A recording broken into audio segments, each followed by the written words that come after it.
Hi class, this is chapter 2 uh, and we'll start right away. So let me share the screen with you.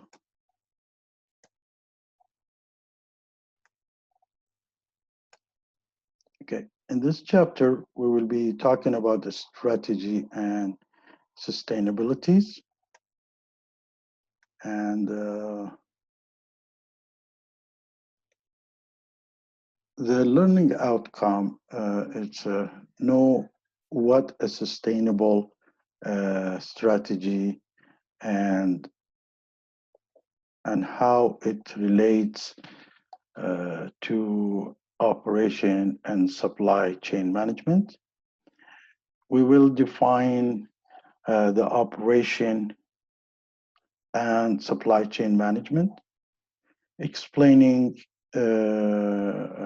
how operation supply chain strategies are implemented, understand why strategy have implications relative to business risk, and evaluate the productivities in operation and supply chain management. But before we start that, I would like to just explain something for you. Maybe that will help you to understand how strategy is related to business, to supply chain management and operation. As we said, like earlier, we said that there is an option of going from point A in a C to point B in a C, and if you have a small boat made of 1 or 2 people and you find obstacles, it's very easy to maneuver between them and get from point A to B. But if you have a medium ship or a large ship and have people on it, and there is a captain and gas is needed or diesel, and a certain timing, there is a port that you need to stop by and port to move in, and there is an obstacle there, then you need a plan to move from point A to B. And this plan should be communicated with all people who is a stakeholder or shareholder in that big ship. So because they have to get the gas or the diesel, they have to get enough manpower, they have to know how long it takes to be in the move around the obstacles if you find. So all it's like you need to build a strategy according in a business strategy plan to move your big ship from point A to point B, and this should be communicated with everybody. So that's the same thing. If we're talking about mid-sized to large-sized companies, you still need a strategic plan to do that. And please keep that in your mind while we are presenting this chapter further. Now, sustainable operation, it comes from sustainabilities and the ability to meet the current resource needed without compromising the ability of the future generation to meet their need. It means that you're supposed not to put your hand in the future resources.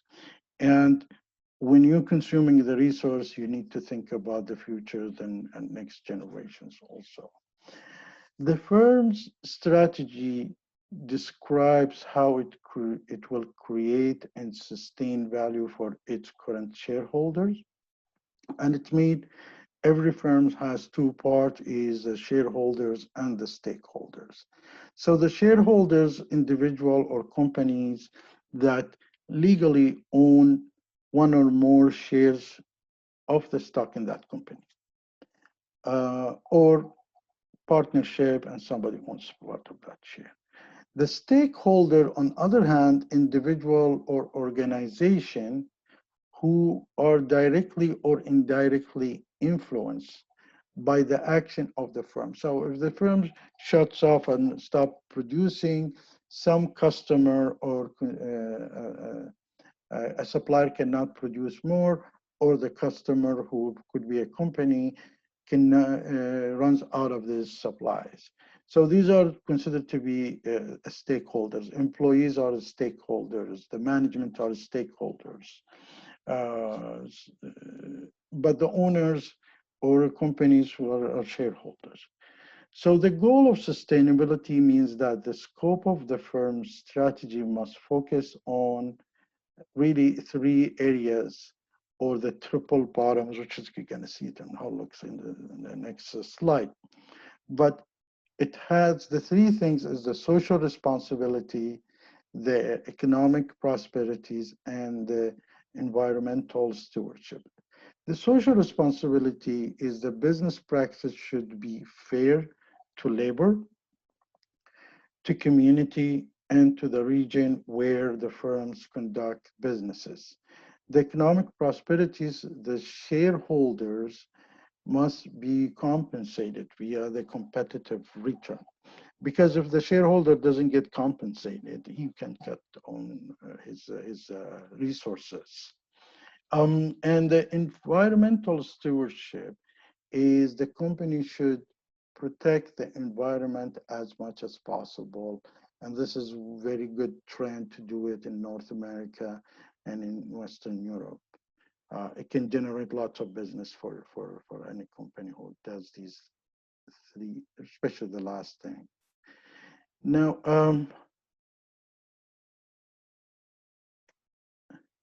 this is the triple thing. They said the economic prosperities, the social responsibility, and the environment stewardship. And they have to, any company has to take these things into considerations. Now, when it comes to operation and supply chain strategy, as we said, it is setting broad policies and plans for using the resources of a firm must be integrated with the corporate strategy, because the corporate strategy is setting up goals. So when you are using the resource of the firm should be toward meeting these goals.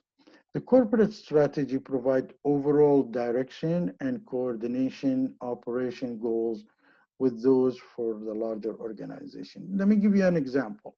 If you're talking about a company with provide a services and they want to be a service providers, so they need this, they go to this, they share this corporate strategy with the, let's say, the IT manager. Accordingly, with this corporate strategy, IT managers are selecting and building softwares and service to help to provide the company the services. And same time, they share this goal with the HR manager. And the HR manager also will be bringing the manpower with the certain skills that they can deliver the services with it. And they can,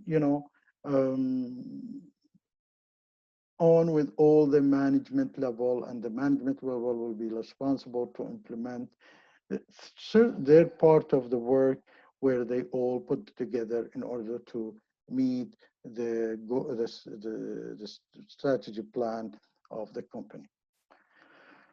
So the operation effectiveness, in other words, on other hand, is the performing activities in a manner, any kind of activities within the company that best implements the strategies priorities at the minimum cost. Means when you build the plan, and we will go through this example later on, you need to see how you're going to be effective and at the same time efficient at the lowest cost possible and effective at the same time. So when you are having a factory or a firm provide service, doesn't matter legal service or doctors or anything, there is a competitive dimension that you need to look at it from supply chain management and operation. And the first one is the cost or the price. So you probably want to be make the product or delivery, the service is cheap, because the profit is sales minus the cost. You need to look at the quality and make the great product or delivery as a great services. Now, all these things, you need to balance between them. You need to find out where is the edge. You cannot have all these things together in the same time. Delivery speed, make the product or delivery the services as quickly. Delivery reliabilities, when you're doing a delivery, you deliver on time and you are right. If you promise within 48 hours, it should be delivered within 48 hours or within 5 working days or something like that. So you have to have deliver it when promised, um, coping with the change in demand. So if suddenly your demand increase, you should be able to do that. And you have to be, it has to be part of your plan or how you're going to cope with the demands, if it's increase or decrease. And you have to have a flexibility and a new product introduction speed. So when you flexible, you can change like, the service that you provide or the product, and you can be very quickly to add on a new product and service, the speed. Other product specific criteria, you should be able, if you're providing product, you can do a technical assistant, meeting launch, something gives you an edge, offers sales support, after sales support, environment impact, something that gives you edge over the competitions. So these are the issues that you need to really look at it and do the competitive dimensions for it. Now, furthermore, some other like technical liaison and support. A supplier may be expected to provide technical assistance for a product. As we say, there is, pure product, product with a service, service with a product, and a pure service. So let's say you're providing a product with a service, and your service is technical assistant for the product development and all these things. Ability to meet the launch date, requirement of coordinating with other firms on a complex project, so they know when you're supposed to deliver, so they can set up their also line of production, or they produce before you to supply you, all these things. As we said, supplier after sales support involve the availability of replacement part. So if you're selling something that you don't have replacement part, and when you buy a car or something, the first thing you are worried about it is the parts. And some uh, cars usually are not very much people are interested in it because the parts is not available. As an example, difficult to get the parts, and some of them are people are interested in it because of purely because the parts are available in everywhere, like Dodge, GM, Honda, their parts are available, so that makes it more valuable has more value in it. You need to look at the related criteria such as carbon dioxide emissions, the use of non-renewable resources. As I said, we're going to see in the video how later on Ford and other car manufacturers are reusing things, uh, minimizing the resources. And the other dimensions probably is uh, colors available, size, weight, location, customization. These are things that you're in charge of looking at them in order to have an edge over uh, others. So what's the trade-offs? Management must decide the parameters of the performance are critical and concentrate on the resource of that characteristic. This is what you do. When we mentioned all these characteristics, most of the time you're not able to meet all these characteristics. And you need to know some characteristics that you are able to meet and have an edge on them, where in order for you to perform, because there is issue, bottom line is selling your service or is selling your product. So these are things that you need to look at it, where you can really improve and where is being advanced ahead of everybody, and where is the part that you cannot really do anything about it. So focus on this. So management, an operation cannot simultaneously excel on all competitive dimensions. For example, like a firm that is focused on a low-cost production may not be capable of quickly introducing a new product because they're in a low-cost production and probably homogeneous production, so they'd not be able to produce a new product very quickly. Um, a strategic position is not sustainable unless there is a compromise with the other positions. So if you want to be ahead or you want to have a strategic, as we said, sometimes you look at the efficiency versus the effectiveness, and you don't want to lose your customers waiting online. So you have more employees, so you became less efficient and but more effective. So you need to do all these calculations to find out how you're gonna, choose what make you stand out with between the other competition. So straddling is when you are seeking to match some successful competitors by adding the features, further service, technology, or existing activities. And it's probably if you're trying to match the others, sometimes you're not looking at yourself pretty well as a company, and it could be a little bit risky to do so. Um,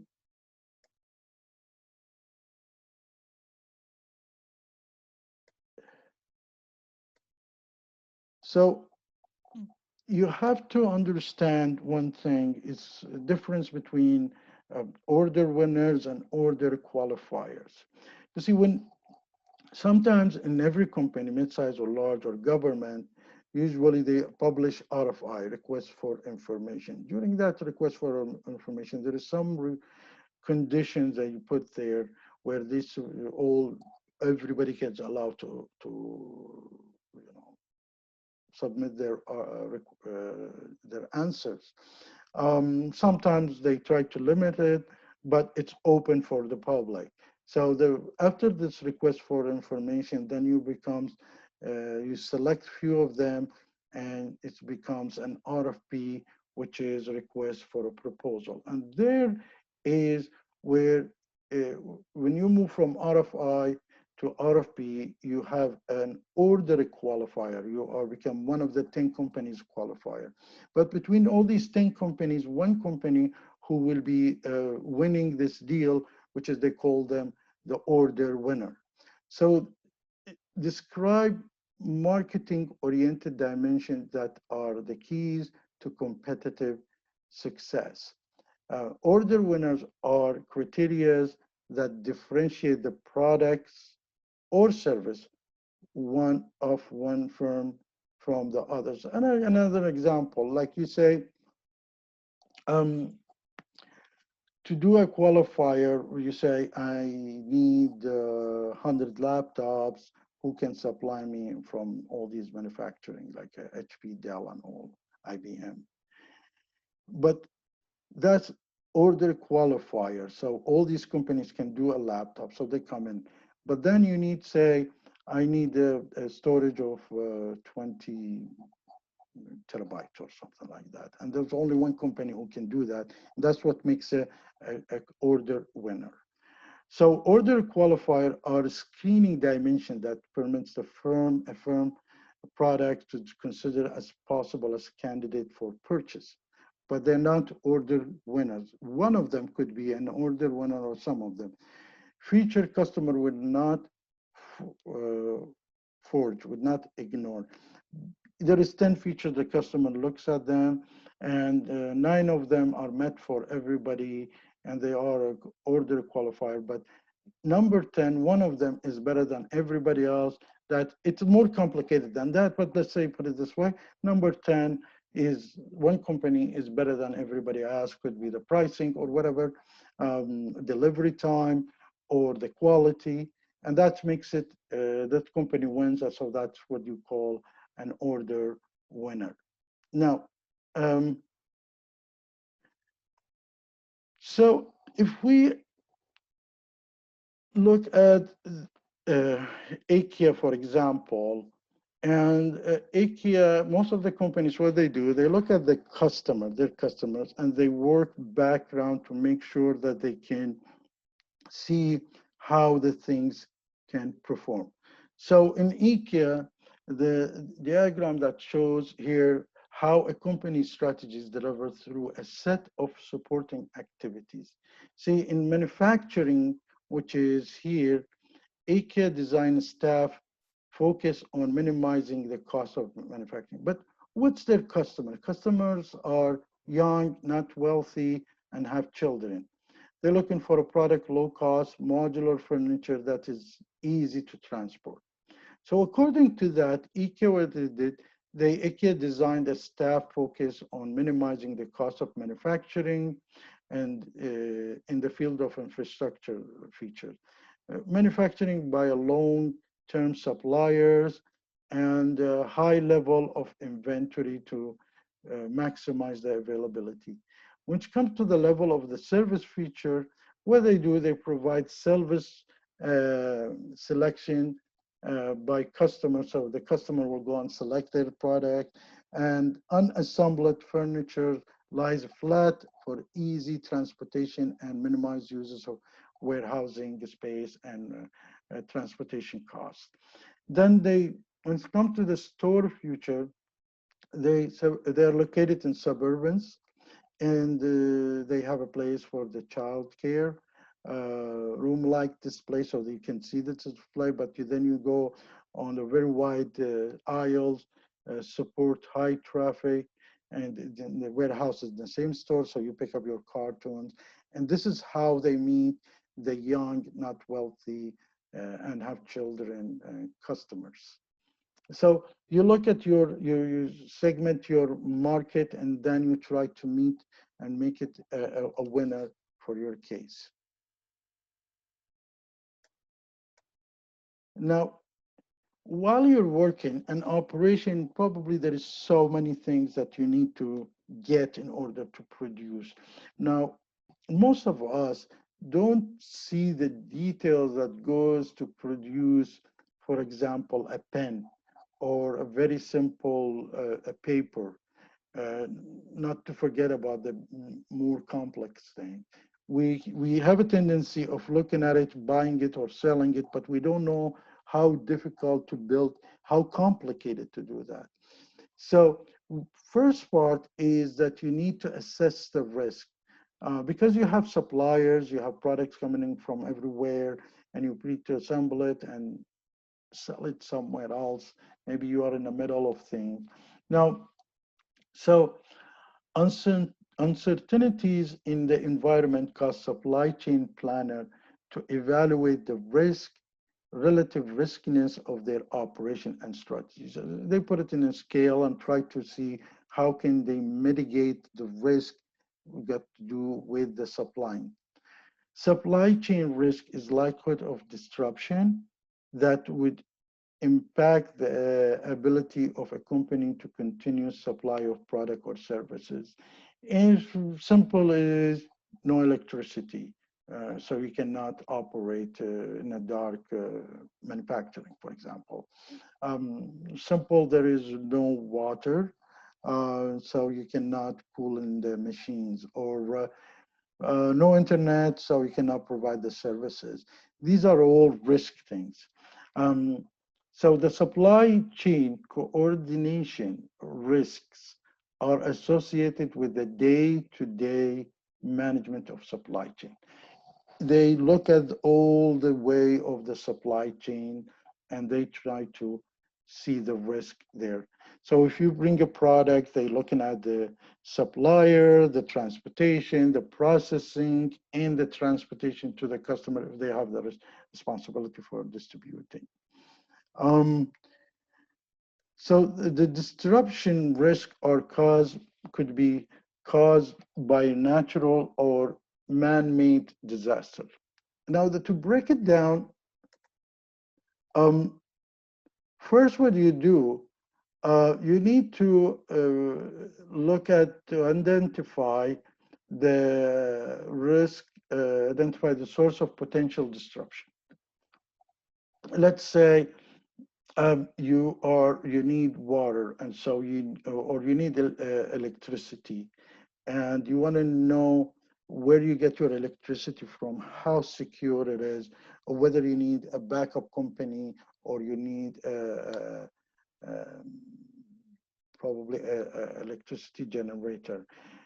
Most of us don't think of that, but um, uh, when I was in one of the colleges that I was teaching, we had electricity broke. There's no electricity, stopped, and it was So the best thing that they had generators, but the other colleges who probably didn't have the generators, they had all the system down, they had all the electricity.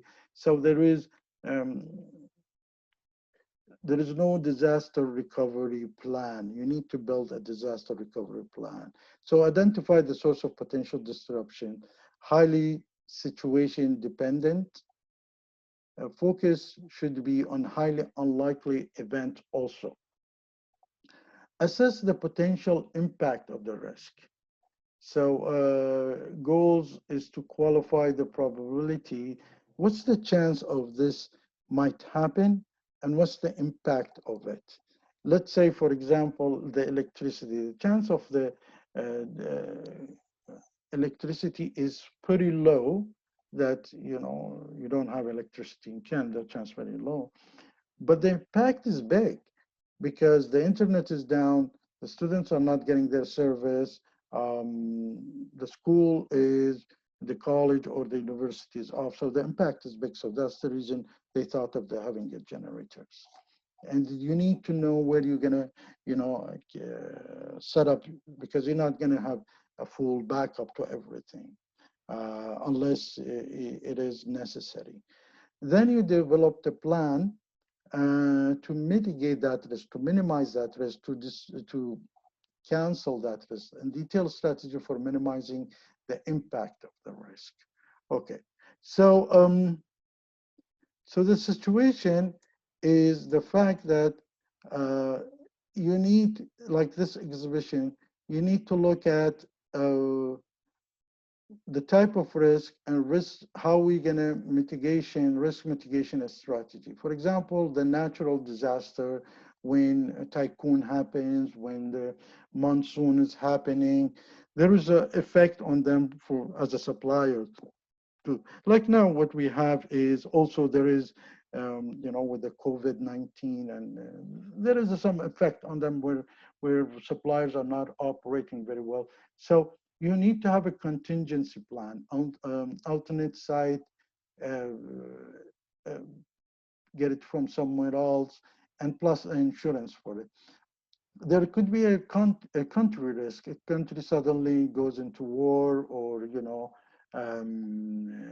gets blocked, and you need to do a hedge currency, or the money itself goes high or low.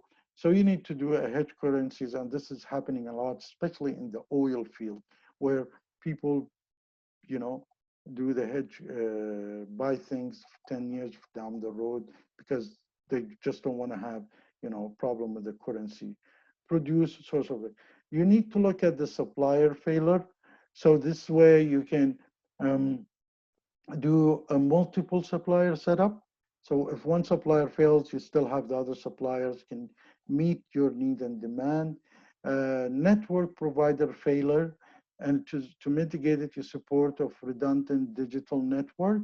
And as I said, I brought the electricity, but once your network is failed, there is other way of getting your network supplied. Um, uh, Regulatory risk, and you need to do an upfront and continuing research, good legal advice, and compliance. So if you feel that in some countries that legally might be risky to supply you with these materials, then you need to have another country or another way of getting this material ready for you. Um, a good example, chemical supplying sometimes regulatory stops that. Um, you get the commodity price risk. So the price goes up and down. So you wanted to make sure that you have multiple suppliers. So you have a multi-sourcing, commodity hedging, as I said, is a big in oil, especially in oil. You do a commodity hedging. Uh, these days, I mean, 2 months ago or a few months ago, the barrel went to zero price, $0.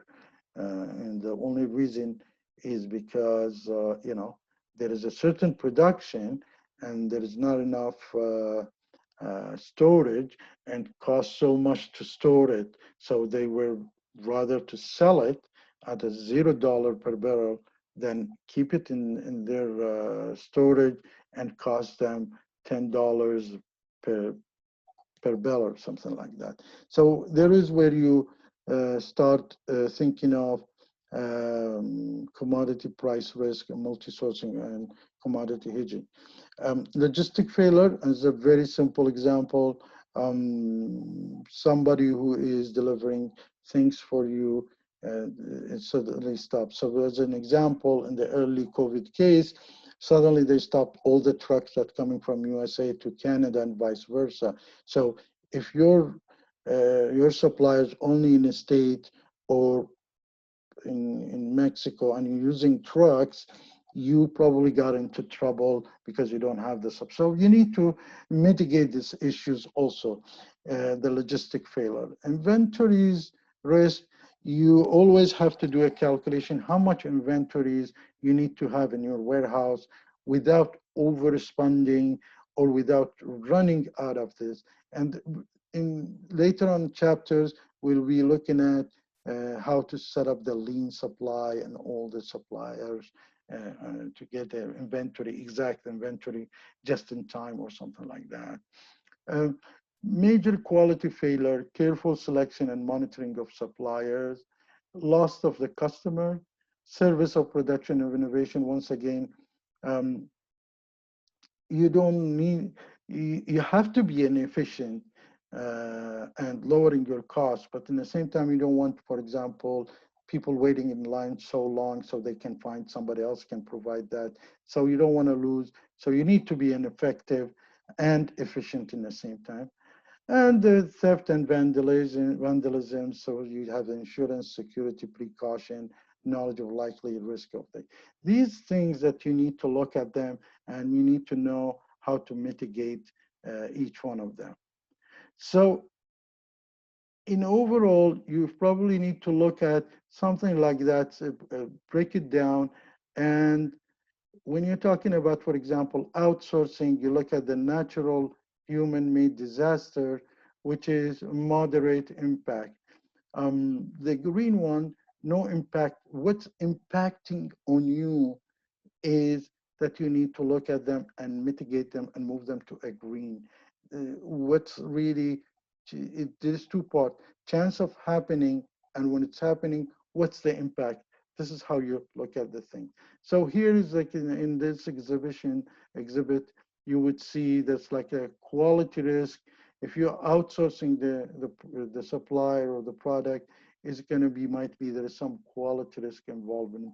And so many things that you bought, you thought it's like, for example, made in Japan. When you looked at it, it's made in different country, and then you saw the quality is really dumped in and becomes really low. So these are things that you, as a factory and company service provider involved in supply chain, you need to look at them very carefully and try to mitigate them according to the impact on your supply chain and the business flow.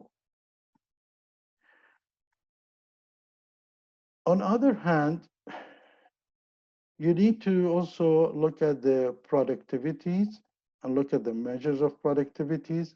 And there is so many ways of doing the productivity, but the more important is you cannot look at your productivity standalone. You have to compare it, you have a benchmark, compare it with the competition or other companies or in whatever is available in the market.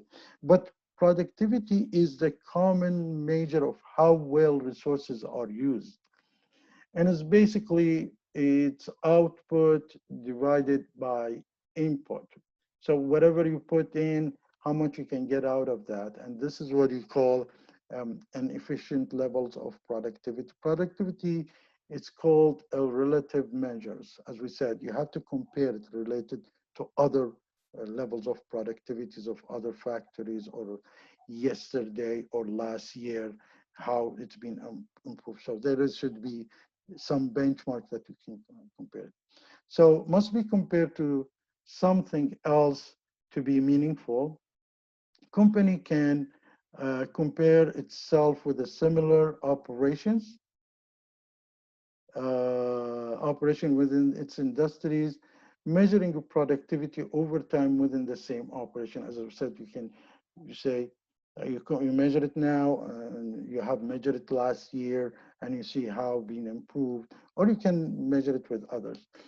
A partial productivity measure the ratio of some output to a single input. There is other way of doing it, and we will see it in the next slide. You will see what do we mean by partial productivity, multi-factor productivity measures, and there is total productivity measures.